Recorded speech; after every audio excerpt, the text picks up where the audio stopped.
nossa igreja conhece o nosso benemérito presbítero Manuel Sobrinho. Mas eu gostaria de trazer uma palavra muito mais voltada aos nossos internautas que estão acompanhando conosco, para saber que o presbítero Manuel Sobrinho é um destes patrimônios do Evangelho da nossa pátria. É um homem extremamente querido no nosso meio, da nossa igreja.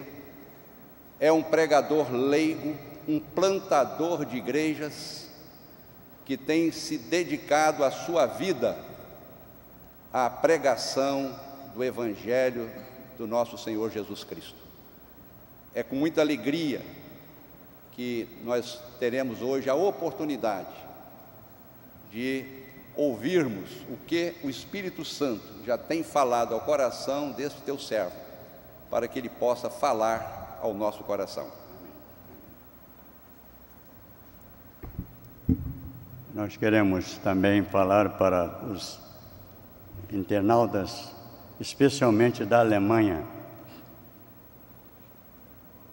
Eu tive contato durante alguns anos com a mocidade da Alemanha e sempre eles vinham ao Brasil, vinha um grupo de jovens, jovens ainda mesmo, meninas, moços, e lá uma reunião que nós tivemos logo assim que eles chegaram na nossa igreja, que quase todo ano vinha um grupo da Alemanha, pelo menos umas 3 vezes por ano.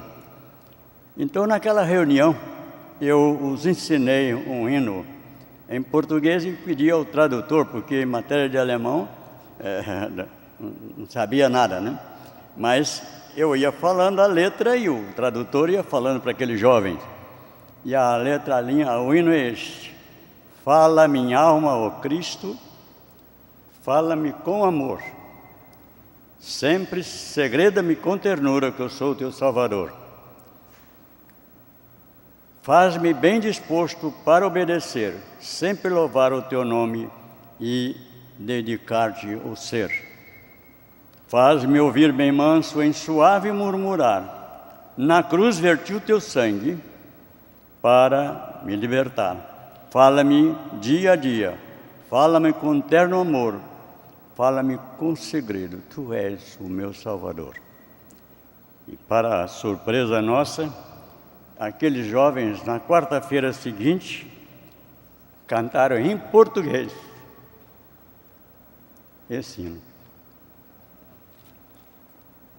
Caros irmãos, é difícil nós falarmos tantos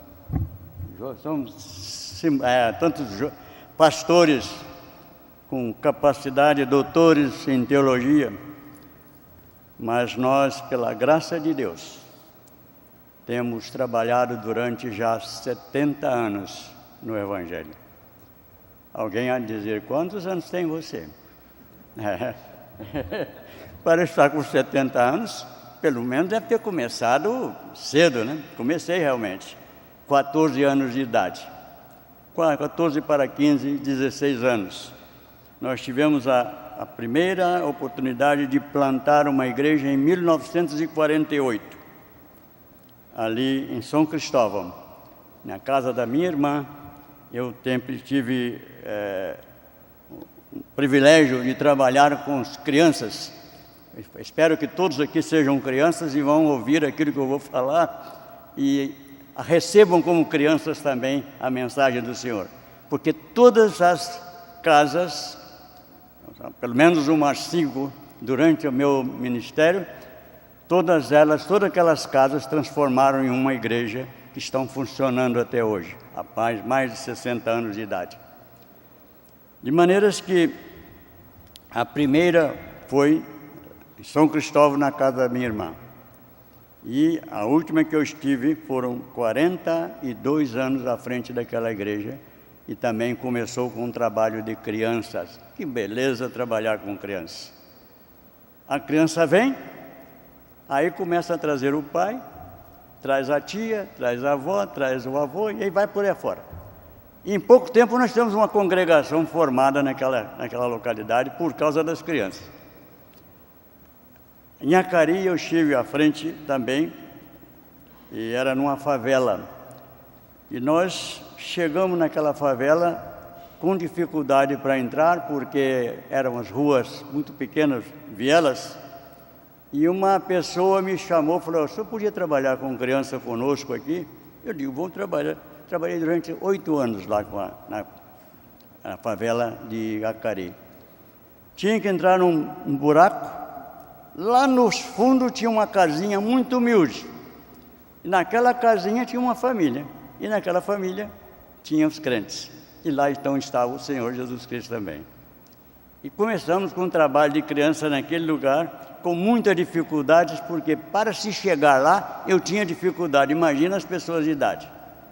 Mas pela graça de Deus, logo a seguir surgiu uma outra, a mãe dessa pessoa que nós estávamos falando na casa dela, sim, deu a casa dela lá no centro da favela.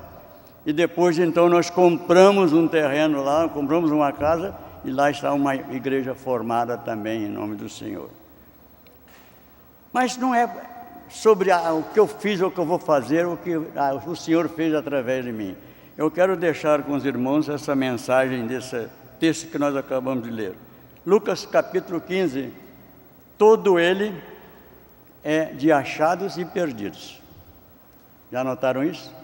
É a dracma perdida, é a ovelha perdida e é o filho perdido também. Então, o capítulo 15 é achados e perdidos. Então, nós temos que tentar, de alguma forma, achar os perdidos que estão nesse texto. Primeiramente, nós temos aqui, eu queria falar sobre as dracmas perdidas. Vamos notar que todos os três têm um significado. Olha, a dracma perdida não sabia que estava perdida, mas tinha que ser achada. A ovelha perdida sabia que estava perdida, mas não sabia voltar. Precisava dos pastores, dos presbíteros, daqueles que são pastores sem o ser de nome, mas realmente o é. E tinha que ir lá para encontrar a ovelha perdida. A ovelha sabia que estava perdida e até reclamava que estava perdida, mas ninguém tinha que alguém lá buscar e trazê-la no seu ombro. E tinha um filho perdido, que é exatamente aquele que pediu toda a fazenda do seu pai, etc, etc, e desapareceu pelo mundo afora. Muito bem. Diz um ditado que quando o cupim quer se perder, ele cria asas. E esse rapaz aqui foi mais ou menos isso. Ele criou a asazinha e achou que podia sair pelo mundo e fazer o que queria fazer. Mas não é verdade isso. Ele tem que dar contas a Deus. E no caso aqui, todos os perdidos, a dracma perdida. Alguém vai dizer: mas o que tem uma moeda tão pequena, de valor nenhum, e o Senhor Jesus Cristo colocar isso como uma razão de ser de uma parábola dele? Ele disse: uma senhora tinha 10 dracmas e perdeu uma, e convocou as amigas para procurar dentro de casa essa dracma perdida. Uma moeda, o que tem a ver isso com a parte espiritual? Segundo aqui o nosso comentarista da nossa Bíblia, que é o nosso Scofield, Dr. Scofield, ele disse que valia um salário de um dia, aquela moeda. E o que valor tinha isso? Mas o Senhor Jesus Cristo deu valor nessa moeda. Tanto é que aquela moça que perdeu procurou as amigas e vamos procurar, vamos varrer a casa, vamos fazer alguma coisa para nós acharmos a nossa dracma perdida. Irmãos, seja certo disso, tem muita gente perdida que aparentemente não tem valor nenhum. Tem muitos irmãos ou amigos ou talvez pessoas neste mundo que estão perdidos e não sabem que estão perdidos. Então precisa de você, eu, dos nossos irmãos pastores, para ir atrás dessa dracma perdida. Muito bem. Achando-a, diz o Senhor Jesus Cristo. A moça, a dona da dracma, faz uma festa, mas o interessante é que o Senhor Jesus Cristo não terminou assim, não. Que era apenas alegrar na família, não. houve um pouquinho mais disso. Diz que há alegria nos céus por um pecador que se arrepende. Alegria nos céus. O que tem a ver a dracma com isso? É que aqui o Senhor Jesus Cristo estava fazendo uma parábola, uma comparação com o perdido e achado, e com a necessidade de nós corrermos atrás do perdido para trazê-lo novamente ao convívio do seu dono. E quem é o seu dono? Quem é o nosso dono? Que nos perdeu, ou nós estamos perdidos, ou no mundo tem centenas de pessoas que estão perdidas e não sabem que estão perdidas. Tem que procurá-los, tem que ir lá, tem que varrer a casa, tem que fazer alguma coisa para trazer esse perdido para a presença de Jesus. Todos nós somos uma dracma para o Senhor Jesus Cristo. Ou todos eram perdidos, ou todos poderão estar perdidos. Necessário é que alguém procure e venha a fazer alguma coisa por você e por qualquer um outro. Vamos continuar, porque alguém me falou que vai ter ensaio do coro hoje à noite. Não podemos ir muito além do tempo. Então eu falei com essa pessoa, Paulo, quando estava em Éfeso, começou a pregar, era de tarde, né? E só terminou quando alguém caiu lá de cima e foi lá embaixo e morreu. Foram 4 horas, pelo menos, de pregação de Paulo. Isso é que eu calculo. Você sabe o que aconteceu? Paulo desceu, ressuscitou o morto, voltou e continuou a pregar até de madrugada. Eu falei, João, não te incomode, não. Você pode ficar descansada, que eu não prego mais do que 3 horas de cada vez. Então, vamos agora passar para nosso filho, nossa ovelha perdida. Ovelha. O que é a ovelha? A ovelha sempre está o Senhor Jesus está sempre falando alguma coisa. Certo, alguém tinha 100 ovelhas. Uma delas, quando ele foi para o campo, ela não voltou mais, ela se perdeu por lá. Mas existem muitas ovelhas perdidas. E ainda temos também muitos pastores que precisam correr atrás das ovelhas. E o Senhor Jesus Cristo fez questão de dizer, Ele contou 1, 2, 3, 4, 5, 6, 91, 92, 99. Está faltando uma. Não, vamos atrás dessa uma. Você, eu e muitos que aqui estão poderiam ser esta uma que está sabendo que está perdido, mas não sabe voltar para o abrigo celestial, para o aprisco do pastor. Necessário foi que esse pastor correu atrás, foi lá, foi buscar essa ovelha. E o Senhor Jesus Cristo, no final, ele deu uma finalização assim: a alegria nos céus por um pecador que se arrependa, mais do que por 99 justos que não precisam de arrependimento. Quer dizer que, se você está nas condições de perdido e não sabe voltar para o Pai, não sabe voltar para a casa de novo, você pode ser uma desses 99 que se perdeu. Necessário é que, neste momento, você procure os nossos irmãos pastores, se você não está sabendo voltar. Procure um irmão que possa lhe orientar como novamente entrar para o aprisco celestial. Como poderá novamente voltar a ser aquela ovelha que faz parte do rebanho. Nós tivemos vários casos, por exemplo, que estavam perdidos e foram achados. Zaqueu, por exemplo. O Senhor Jesus Cristo ia passar por Jericó. Tudo bem. E Zaqueu queria ver quem era Jesus. Ele era um homem que, segundo a lei, era pecador, segundo os doutores da lei, era pecador. Ele era cobrador de imposto e, além de tudo, era rico. É como se rico fosse alguma coisa que impedisse o Senhor Jesus Cristo a chegar perto dele. E diz o texto lá, no capítulo 19, que Zaqueu quis ver Jesus, não podia ver porque era da minha estatura, talvez, um pouquinho mais, ou um pouco mais menor, porque tinha uma multidão para ver Jesus. As multidões sempre nos atrapalham, às vezes, a chegar perto de Jesus. E são as multidões que estão clamando por piedade para que todos possam chegar até lá. Muito bem. Se Zaqueu queria ver Jesus, Muito mais Jesus queria ver Zaqueu, que não procurou saber quem era, ou não, só andando, e Zaqueu corre, vai e sobe numa árvore como se fosse uma criança levada, né? Talvez você não fizesse isso, eu também não fizesse, nem Jesus passando, mas sabe que Ele está passando por aqui neste momento, Ele está no nosso meio, Ele quer também fazer uma chamada hoje.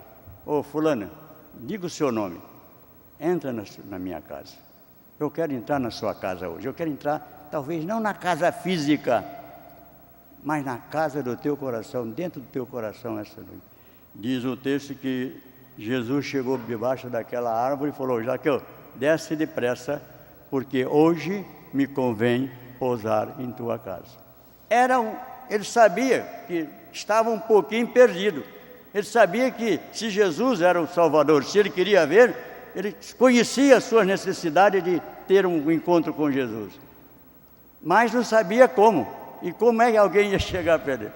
O jeito é eu ir, correr, subir na árvore e ficar lá de cima vendo. Você já pensou isso? Que cena bonita seria essa? Jesus, Zaqueu, desce depressa, porque hoje me convém pousar em sua casa. E disse lá no versículo 10 de Lucas, Jesus lhe disse: hoje houve salvação nesta casa, pois também este é filho de Abraão, porque o Filho do Homem veio buscar e salvar o que se havia perdido. Zaqueu era um deles. Talvez muitos que aqui estão nessas mesmas condições. E Jesus está passando hoje aqui em nosso meio. Quem sabe a tua oportunidade? Suba na árvore, ou desça da árvore. Receba Jesus no seu coração. Teve um cantor agora há pouco tempo que cantou, teve um hino, né? Entra na minha vida, né?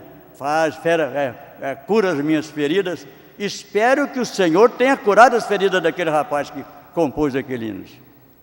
Espero que ele realmente tenha recebido Zaqueu como ele pediu no seu hino, música que ele compôs.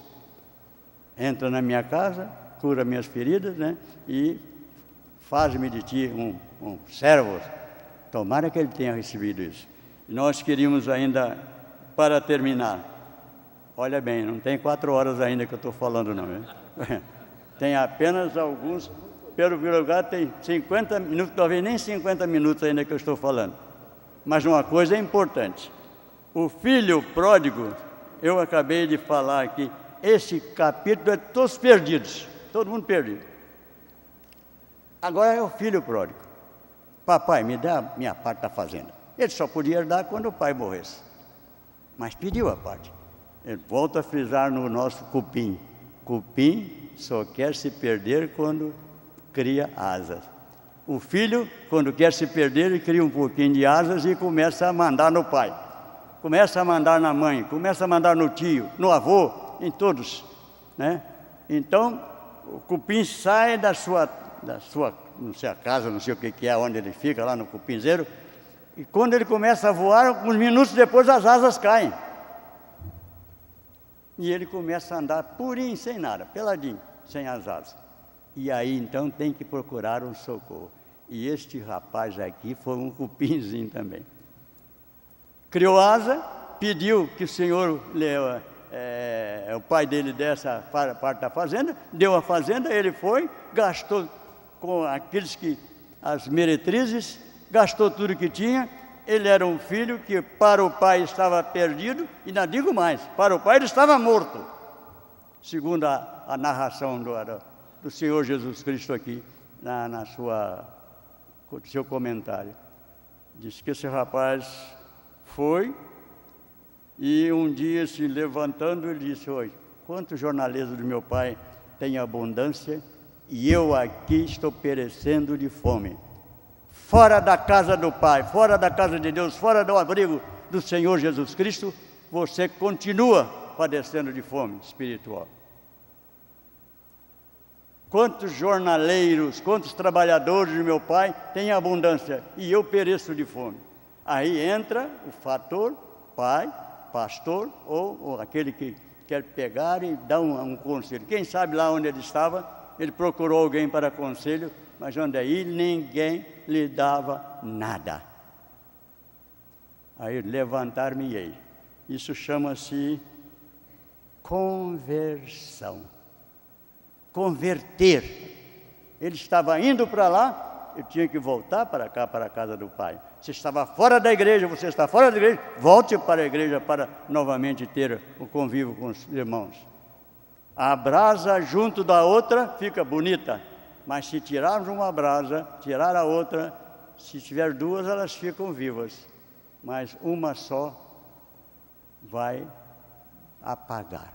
E você fora da igreja, você que está me ouvindo através da internet, você que está me ouvindo através das rádios, você fora da igreja, você está apagando, está morrendo.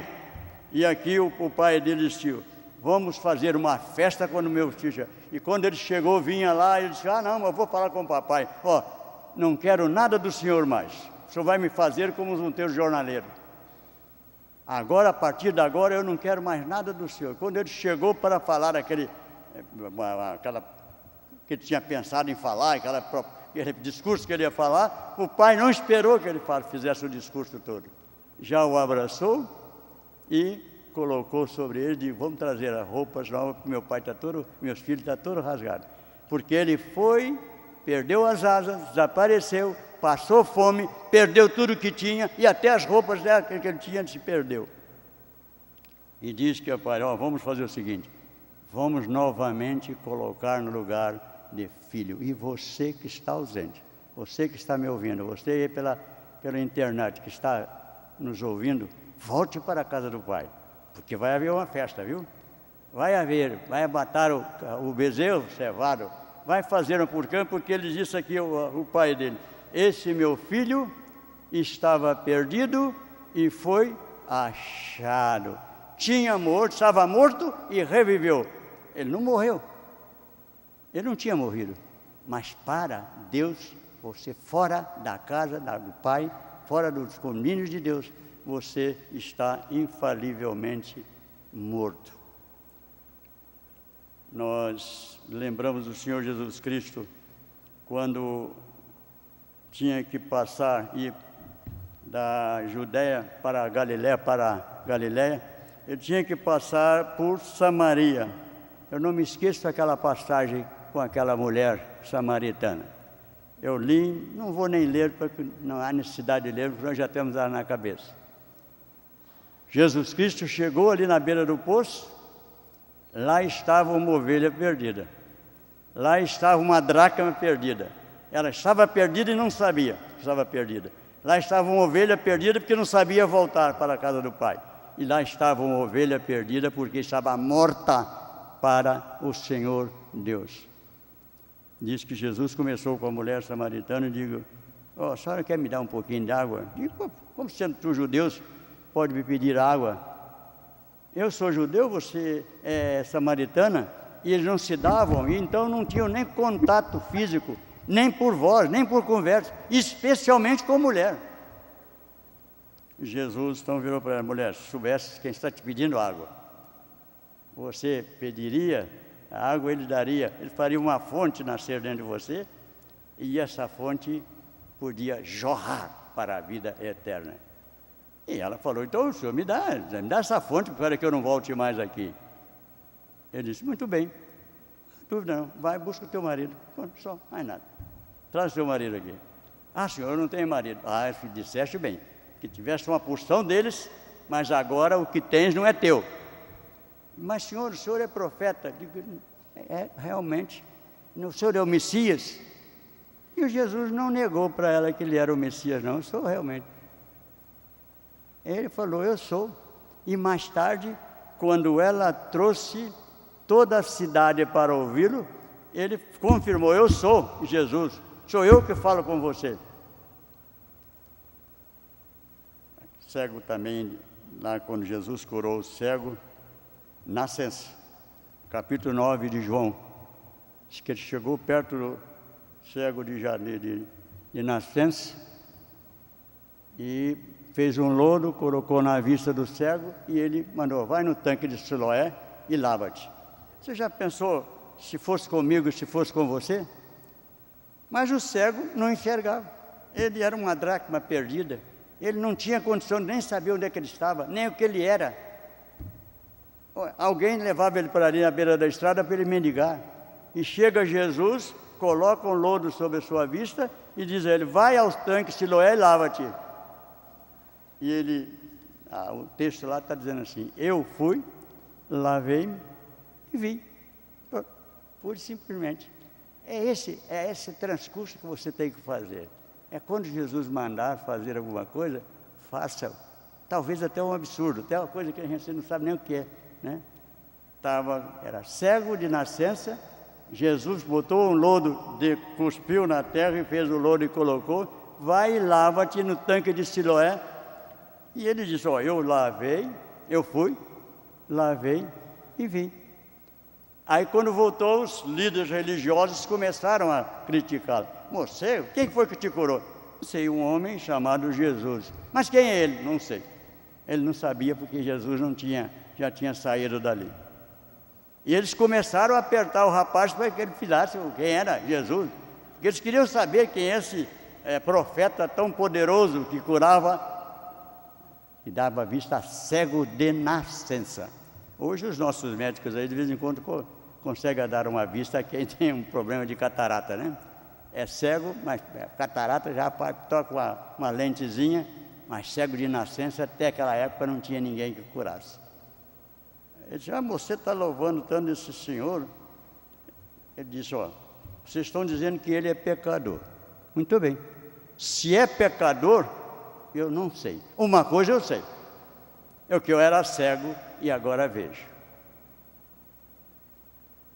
E Jesus então começou a falar: então está certo, rapaz. Você vai realmente cumprir aquilo que foi escrito lá no início. Quem foi que pecou? Ele e os pais dele para que eu nascesse cego. Jesus disse: não, ninguém pecou não, para que ele nascesse cego não. Isso é para a glória e honra de Deus. Isso vai ser para manifestar o poder de Deus aqui nesse lugar e vai passar a ser, o Evangelho vai ser proclamado através dessa vida. E diz que esse cego,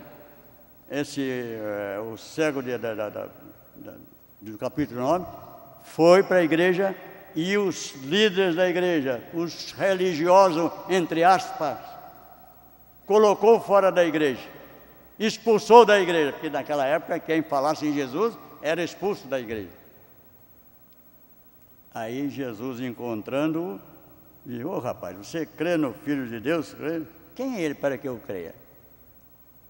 Aí Jesus virou para ele: sou eu que estou falando contigo. Diz que ele ajoelhou imediatamente e agradeceu o Senhor.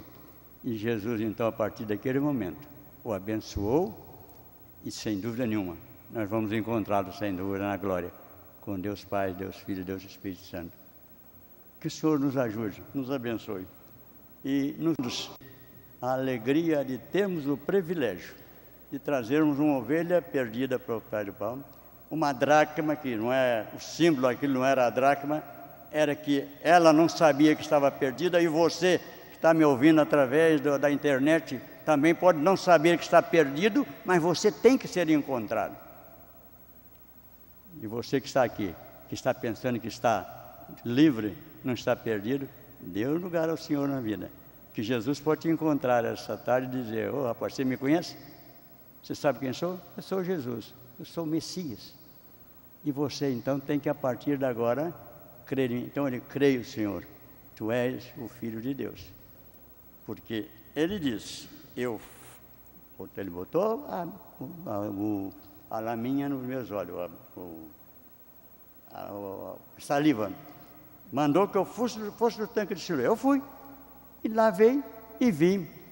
Mas eu não esperava novamente encontrar esse Senhor. Pois bem, Jesus, quando você quando faz alguma coisa na sua vida, volte para Ele, porque Ele vai realmente te glorificar futuramente também. Que o Senhor possa nos abençoar. Abençoar a todos os nossos pastores, que possam realmente ser pastores não só de dracmas perdidas, não só de ovelhas perdidas, mas de filhos perdidos especialmente, para que possam trazê-los novamente ao convívio da igreja. Que o Senhor nos abençoe. Meia hora, viu? Só que levou.